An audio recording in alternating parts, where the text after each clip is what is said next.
देखिए, अध्याय 7 है भगवत ज्ञान। जय जय श्री राम। हर हर महादेव। शिव शंभो। हरे राम राम राम हरे हरे, हरे कृष्णा कृष्णा कृष्णा हरे हरे। श्री भगवान उवाच मया सक्तमना पार्थ योगम युज्म दाश्रयः असंशयम समग्रम मा यथा ज्ञास्यसि तक्षुणु।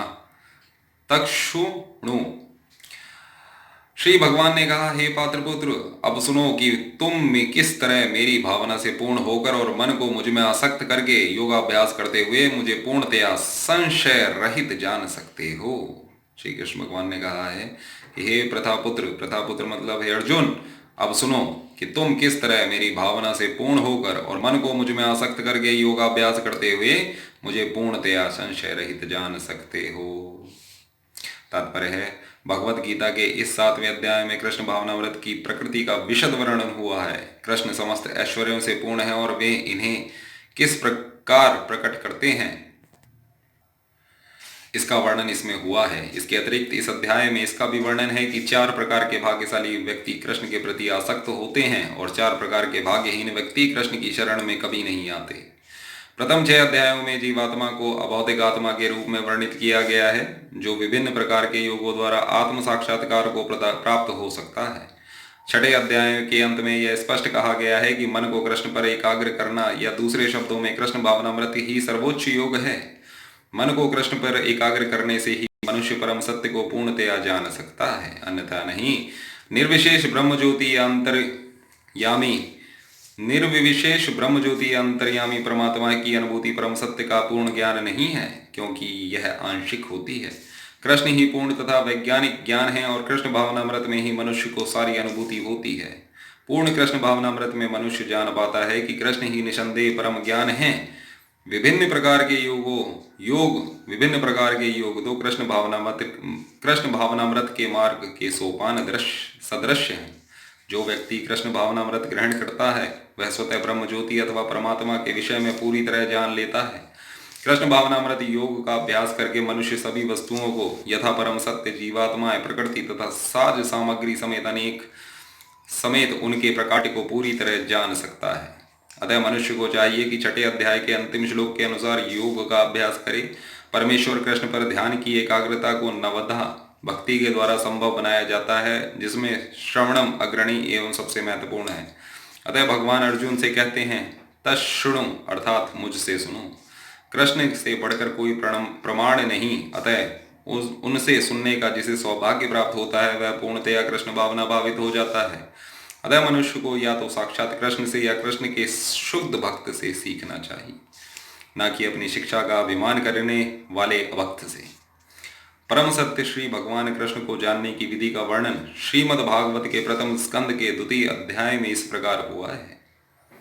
श्रवणात् स्वकथा कृष्ण पुण्य श्रवण कीर्तन हृदन्तस्थो हा भद्राणि विधुनोति सुहृस्ततामः नष्ट प्रायेष्व भद्रेषु नित्यं भागवत सेवया भगवत्यु तम श्लोके भक्तिर्भवति नैष्ठिकी तदा रजस्त मोभावा काम लोभादश्च ये चेत अतैर्नाविद्धं स्थितं सत्ते प्रसीदति एवं प्रसन्न मनसो भगवद भक्ति योगतः भगवत विज्ञानम मुक्त संगयस्य जायते विभत्ते हृदय ग्रंथिश्छिदन्ते सर्व संशया क्षीयन्ते चास्य कर्माणि दृष्ट एवात्मनीश्वरे। तात्पर्य है, वैदिक साहित्य से कृष्ण के विषय में सुनना या भगवत गीता से साक्षात उन्हीं के सुनना अपने आप में पुण्य कर्म है, और जो प्रत्येक हृदय में वास करने वाले भगवान कृष्ण के विषय में सुनता है उसके लिए ये शुभेच्छु मित्र की भांति कार्य करते हैं, और जो भक्त निरंतर उनका श्रवण करता है उसे वे शुद्ध कर देते हैं। इस प्रकार भक्त अपने सुप्त दिव्य ज्ञान को फिर से पा लेता है। जो जो वह भागवत तथा भक्तों के कृष्ण के विषय में अधिकाधिक सुनता है, त्यों तो वह भगवत भक्ति में स्थिर होता जाता है। भक्ति के विकसित होने पर वह रजु तथा तमो गुणों से मुक्त हो जाता है और इस प्रकार भौतिक काम तथा लोभ काम कम हो जाते हैं। जब वे कल्मश दूर हो जाते हैं तो भक्त सतोगुण में स्थिर हो जाता है, भक्ति के द्वारा स्फूर्ति प्राप्त करता है और भगवान तत्व को पूरी तरह जान लेता है।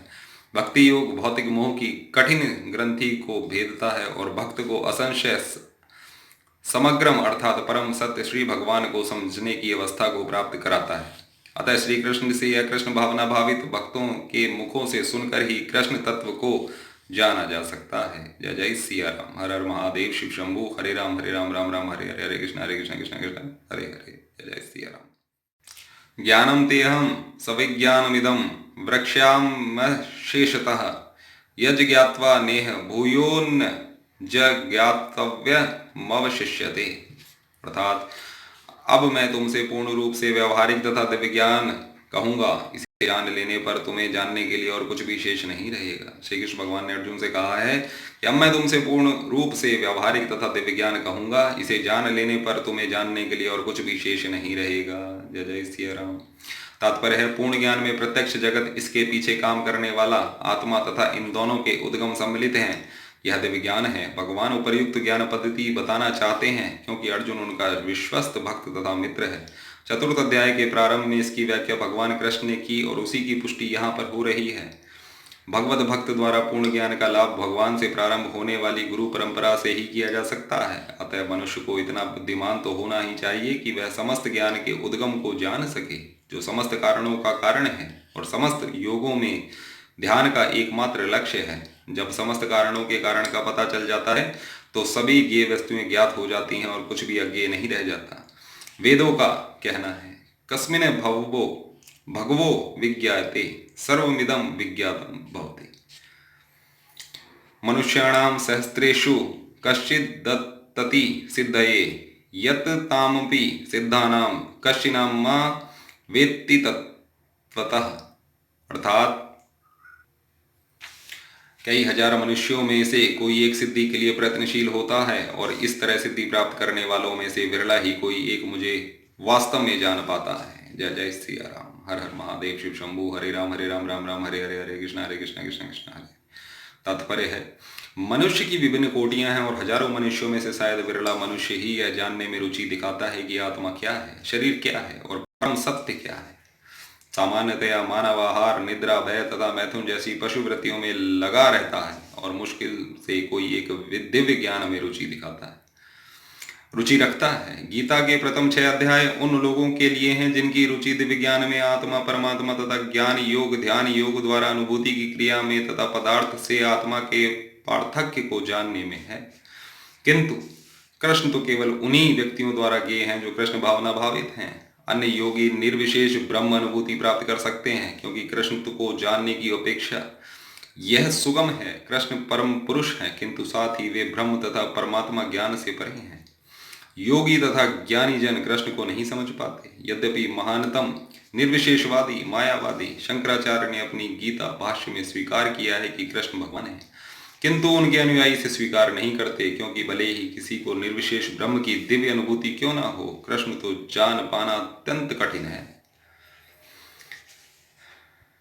कृष्ण भगवान समस्त कारणों के कारण आदि पुरुष गोविंद हैं। ईश्वर परम कृष्ण सच्चिदानंद विग्रह अनादिरादिर्गोविंद सर्व कारण कारणम। अभक्तों के लिए उन्हें जान पाना अत्यंत कठिन है। यद्यपि अभक्तगण यह घोषित करते हैं कि भक्ति का मार्ग सुगम है, किंतु वे इस पर चलते नहीं। यदि भक्ति मार्ग इतना सुगम है जितना अभक्तगण कहते हैं तो फिर वे कठिन मार्गों को क्यों ग्रहण करते हैं? वास्तव में भक्ति मार्ग सुगम नहीं है। भक्ति के ज्ञान से हीन अनधिकारी लोगों द्वारा ग्रहण किया जाने वाला तथाकथित भक्ति मार्ग भले ही सुगम हो, किंतु जब विधि विधानों के अनुसार दृढ़ता पूर्वक इसका अभ्यास किया जाता है तो मीमांसक तथा दार्शनिक इस मार्ग से च्युत हो जाते हैं। श्रील रूप गोस्वामी अपनी कृति भक्ति सामर्थ सिंधु में लिखते हैं, श्रुति स्मृति पुराणादि पच रात्र विधम विना एकांतिकी हरेर भक्ति रूपातायैव कल्पते। अर्थात वह भगवत भक्ति जो उपनिषदों पुराणों तथा नारद पंचतंत्र पंचरात्र जैसे प्रमाणिक वैदिक ग्रंथों की अवहेलना करती है, समाज में व्यर्थ ही अवस्था अव्यवस्था फैलाने वाली है। ब्रह्मवेत्ता निर्विशेषवादी या परमात्मावेत्ता योगी भगवान कृष्ण को यशोदानंदन या पार्थ सारथी के रूप में कभी नहीं समझ सकते। कभी कभी बड़े बड़े देवता भी कृष्ण के विषय में भ्रमित हो जाते हैं। मुहंति यत सूर्य मातु वेद न कथन। भगवान कहते हैं कि कोई भी मुझे उस रूप में तत्वतः नहीं जानता जैसा मैं हूं, और यदि कोई जानता है स महात्मा सुदुर्लभम, तो ऐसा महात्मा बिरला होता है। अतः भगवान की भक्ति किए बिना कोई भगवान को तत्वतः नहीं जान पाता, भले ही वह महान विद्वान या दार्शनिक क्यों ना हो। केवल शुद्ध भक्त ही कृष्ण के अचिंत्य गुणों को सब कारणों के कारण रूप में, उनकी सर्वशक्तिमत्ता तथा ऐश्वर्य, उनकी संपत्ति, यश, बल, सौंदर्य, ज्ञान तथा वैराग्य के विषय में कुछ कुछ जान सकता है, क्योंकि कृष्ण अपने भक्तों पर दयालु होते हैं। ब्रह्म साक्षात्कार की वे पराकाष्ठा हैं और केवल भक्तगण ही उन्हें तत्वतः जान सकते हैं। अतएव भक्ति रसामृत सिंधु में कहा गया है, अतः कृष्ण श्री कृष्ण नामादिना भवेद ग्राह मिंद्रिय सवोन्मुखे ही जिहादो स्वमेव स्फुरत्यदः।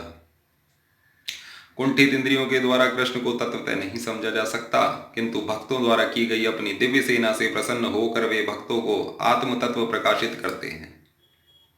जय जय सिया राम। हरे राम राम राम हरे हरे, हरे कृष्ण कृष्ण कृष्ण हरे हरे। भूमिरापो नलो वायु खम मनो बुद्धिरेव च अहंकार इतीयम में भिन्ना प्रकृति रष्टधा।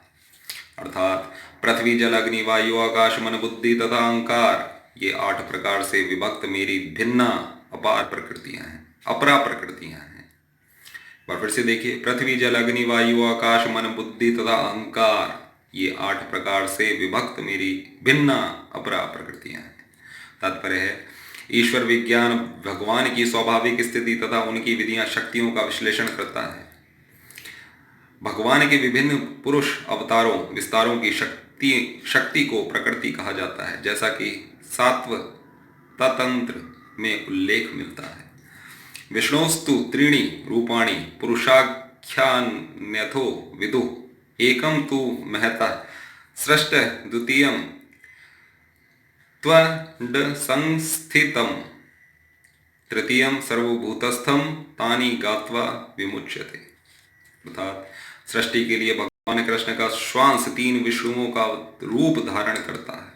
पहले महाविष्णु हैं जो संपूर्ण भौतिक शक्ति महत्व को उत्पन्न करते हैं। द्वितीय गर्भोदयशायी विष्णु हैं जो समस्त ब्रह्मांडों में प्रविष्ट होकर उनमें विविधता उत्पन्न करते हैं। तृतीय क्षीरोदकशायी विष्णु हैं जो समस्त ब्रह्मांडों में सर्वव्यापी परमात्मा के रूप में फैले हुए हैं और परमात्मा कहलाते हैं। वे प्रत्येक परमाणु तक के भीतर उपस्थित हैं। जो भी इन तीनों विष्णु रूपों को जानता है वह भवबंधन से मुक्त हो सकता है। जय जय श्री राम। एक बार फिर से देखिए, सृष्टि के लिए भगवान कृष्ण का श्वास 3 विष्णुओं का रूप धारण करता है।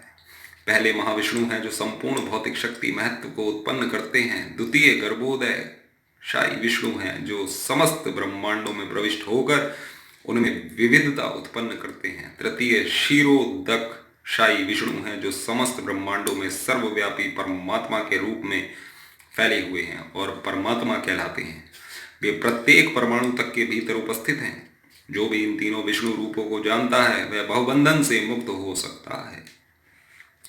यह भौतिक जगत भगवान की शक्तियों में से एक का क्षणिक प्रकाट्य है। इस जगत की सारी क्रियाएं भगवान कृष्ण के इन तीनों विष्णु अंशों द्वारा निर्देशित हैं। ये पुरुष अवतार कहलाते हैं। सामान्य रूप से जो व्यक्ति ईश्वर तत्व कृष्ण को नहीं जानता वह यह मान लेता है कि यह संसार जीवों के भोग के लिए है और सारे जीव पुरुष हैं, भौतिक शक्ति के कारण नियंता तथा भोक्ता हैं। भगवत गीता के अनुसार यह नास्तिक निष्कर्ष झूठा है। प्रस्तुत श्लोक में कृष्ण को इस जगत का आदि कारण माना गया है। श्रीमद् भागवत में भी इसकी पुष्टि होती है। भगवान की पृथक पृथक शक्तियां इस भौतिक जगत के घटक हैं। यहाँ तक कि निर्विशेषवादियों का चरम लक्ष्य ब्रह्म ज्योति भी एक आध्यात्मिक शक्ति है जो परव्योम में प्रकट होती है। ब्रह्म ज्योति में वैसी विभिन्नताएं नहीं जैसी कि वैकुंठ लोकों में हैं। फिर भी निर्विशेषवादी इस ब्रह्म ज्योति को चरम शाश्वत लक्ष्य स्वीकार करते हैं। परमात्मा की अभिव्यक्ति भी क्षीरोदक्षायी विष्णु का एक क्षणिक सर्वव्यापी पक्ष है। आध्यात्मिक जगत में परमात्मा की अभिव्यक्ति शाश्वत नहीं होती। अतः यथार्थ परम सत्य तो श्री भगवान कृष्ण हैं। वे पूर्ण शक्तिमान पुरुष हैं और उनकी नाना प्रकार की भिन्न तथा अंतरंगा शक्तियां होती हैं। जैसा कि ऊपर कहा जा चुका है, भौतिक शक्ति 8 प्रधान रूपों में व्यक्त होती है। इनमें से प्रथम 5 पृथ्वी, जल, अग्नि, वायु तथा आकाश स्थूल अथवा विराट सृष्टियां कहलाती हैं। इनमें 5 इंद्रिय विषय जिनके नाम हैं शब्द, स्पर्श, रूप, रस तथा गंध सम्मिलित रहते हैं। भौतिक विज्ञान में ये ही 10 तत्व हैं, किंतु अन्य 3 तत्वों को, जिनके नाम मन, बुद्धि तथा अहंकार हैं, भौतिकतावादी उपेक्षित रखते हैं। दार्शनिक भी, जो मानसिक कार्यकलापों से संबंध रखते हैं, पूर्ण ज्ञानी नहीं है, क्योंकि वे परम उद्गम कृष्ण को नहीं जानते। मिथ्या अहंकार मैं हूँ यह तथा यह मेरा है, जो कि संसार का मूल कारण है। इसमें विषय भोग की 10 इंद्रियों का समावेश है। बुद्धि महत्व नामक समग्र भौतिक सृष्टि की सूचक है। अतः भगवान की 8 विभिन्न शक्तियों से जगत के 24 तत्व प्रकट हैं, जो नास्तिक सांख्य दर्शन के विषय हैं। ये मूलतः कृष्ण की शक्तियों की उपशाखाएं हैं और उनसे भिन्न हैं, किंतु नास्तिक सांख्य दार्शनिक अल्पज्ञान के कारण यह नहीं जान पाते कि कृष्ण समस्त कारणों के कारण हैं, जैसा कि भगवत गीता में कहा गया है। सांख्य दर्शन की विवेचना का विषय कृष्ण की बहिरंगा शक्ति का प्रकाट्य है। जय जय सिया राम, हर हर महादेव, शिव शंभु। हरे राम राम राम हरे हरे, हरे कृष्ण कृष्ण कृष्ण हरे हरे। अपरे मति तस्वन्याम प्रकृतिम विद्धि से मे परम जीवभूता महाबाहो येदम धार्यते जगत। अर्थात हे महाबाहु अर्जुन, इनके अतिरिक्त मेरी एक अन्य पराशक्ति है, जो उन जीवों से युक्त है जो इस भौतिक अपरा प्रकृति के साधनों का विदोहन कर रहे हैं। एक बार फिर से देखिए, हे महाबाहु अर्जुन, इनके अतिरिक्त मेरी एक अन्य पराशक्ति है, जो उन जीवों से युक्त है जो इस भौतिक अपरा प्रकृति के साधनों का विदोहन कर रहे हैं। तात्पर्य है, इस श्लोक में स्पष्ट कहा गया है कि जीव परमेश्वर की प्रकृति अर्थात शक्ति है। अपरा शक्ति जो पृथ्वी, जल, अग्नि, वायु, आकाश, मन, बुद्धि तथा अहंकार जैसे विभिन्न तत्वों के रूप में प्रकट होती है। भौतिक प्रकृति के ये दोनों रूप स्थूल पृथ्वी आदि तथा सूक्ष्म मन आदि अपरा शक्ति के ही प्रतिफल हैं। जीव जो अपने विभिन्न कार्यों के लिए अपरा शक्तियों का विदोहन करता रहता है, स्वयं परमेश्वर की पराशक्ति है, और यह वही शक्ति है जिसके कारण सारा संसार कार्यशील है। इस दृश्य जगत में कार्य करने की तब तक शक्ति नहीं आती जब तक कि पराशक्ति अर्थात जीव द्वारा यह गतिशील नहीं बनाया जाता। शक्ति का नियंत्रण सदैव शक्तिमान करता है, अतः जीव सदैव भगवान द्वारा नियंत्रित होते हैं। जीवों का अपना कोई स्वतंत्र अस्तित्व नहीं है, वे कभी भी समशक्तिमान नहीं, जैसा कि बुद्धिहीन मनुष्य सोचते हैं। श्रीमद् भागवत में जीव तथा भगवान के अंतर को इस प्रकार बताया गया है। अपरिमिता ध्रुवास्तनु भ्रतो यदि सर्गता स्तर्हि न शायस्यतेति नयमो ध्रुव नेत्रथा अजनि च यन्मयं तद विमुच्य नियंत्रः भवेत सम मनु जानताम यदमतम मत दृष्टतया। अर्थात, हे परम शाश्वत, यदि सारे देहधारी जीव आप ही की तरह शाश्वत एवं सर्वव्यापी होते तो वे आपके नियंत्रण में ना होते, किंतु यदि जीवों को आपकी सूक्ष्म शक्ति के रूप में मान लिया जाए तब तो वे सभी आपके परम नियंत्रण में आ जाते हैं। अतः वास्तविक मुक्ति तो आपकी शरण में जाना है और इस शरणागति से वे सुखी होंगे। उस स्वरूप में ही वे नियंता बन सकते हैं। अतः अल्पज्ञ पुरुष जो अद्वैतवाद के पक्षधर हैं और इस सिद्धांत का प्रचार करते हैं कि भगवान और जीव सभी प्रकार से एक दूसरे के समान हैं, वास्तव में वे प्रदूषित मन द्वारा निर्देशित होते हैं।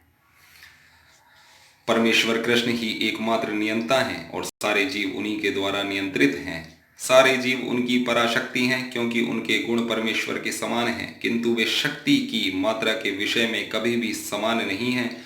स्थूल तथा सूक्ष्म अपराशक्ति का उपभोग करते हुए पराशक्ति अर्थात जीव को अपने वास्तविक मन तथा बुद्धि की विस्मृति हो जाती है। इस विस्मृति का कारण जीव पर जड़ प्रकृति का अभाव है, प्रभाव है, किंतु जब जीव माया के बंधन से मुक्त हो जाता है तो उसे मुक्ति पद प्राप्त होता है। माया के प्रभाव में आकर अहंकार सोचता है मैं ही पदार्थ हूँ और सारी भौतिक उपलब्धि मेरी है। जब वह सारे भौतिक विचारों से, जिनमें भगवान के साथ तादात्म्य भी सम्मिलित है, मुक्त हो जाता है तो उसे वास्तविक स्थिति प्राप्त होती है।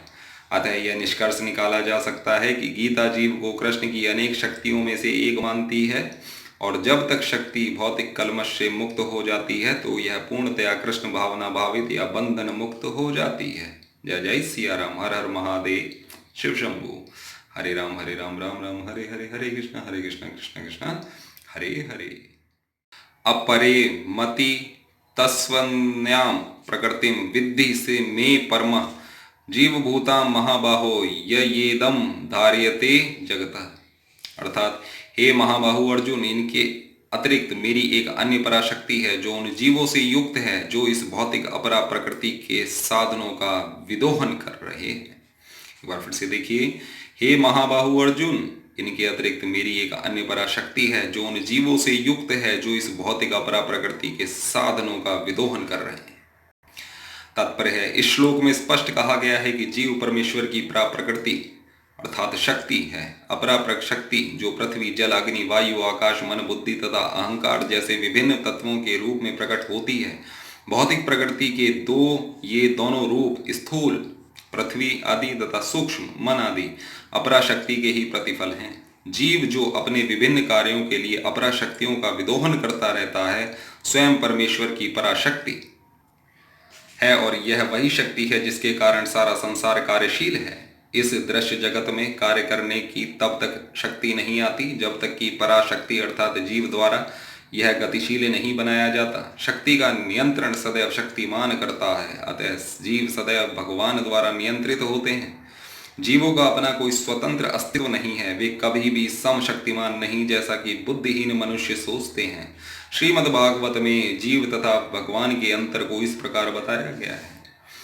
अपरिमिता ध्रुवास्तनु भ्रतो यदि सर्गता स्तर्हि न शायस्यतेति नयमो ध्रुव नेत्रथा अजनि च यन्मयं तद विमुच्य नियंत्रः भवेत सम मनु जानताम यदमतम मत दृष्टतया।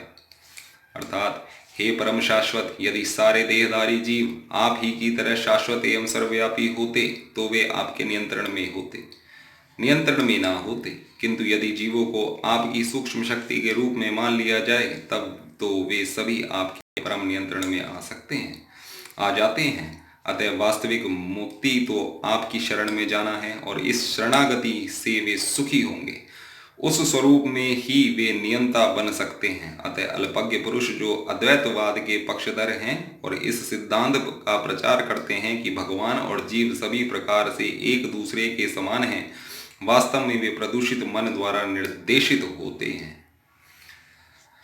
परमेश्वर कृष्ण ही एकमात्र नियंता हैं और सारे जीव उन्हीं के द्वारा नियंत्रित हैं। सारे जीव उनकी पराशक्ति हैं क्योंकि उनके गुण परमेश्वर के समान हैं, किंतु वे शक्ति की मात्रा के विषय में कभी भी समान नहीं हैं। स्थूल तथा सूक्ष्म अपराशक्ति का उपभोग करते हुए पराशक्ति अर्थात जीव को अपने वास्तविक मन तथा बुद्धि की विस्मृति हो जाती है। इस विस्मृति का कारण जीव पर जड़ प्रकृति का अभाव है, प्रभाव है, किंतु जब जीव माया के बंधन से मुक्त हो जाता है तो उसे मुक्ति पद प्राप्त होता है। माया के प्रभाव में आकर अहंकार सोचता है मैं ही पदार्थ हूँ और सारी भौतिक उपलब्धि मेरी है। जब वह सारे भौतिक विचारों से, जिनमें भगवान के साथ तादात्म्य भी सम्मिलित है, मुक्त हो जाता है तो उसे वास्तविक स्थिति प्राप्त होती है।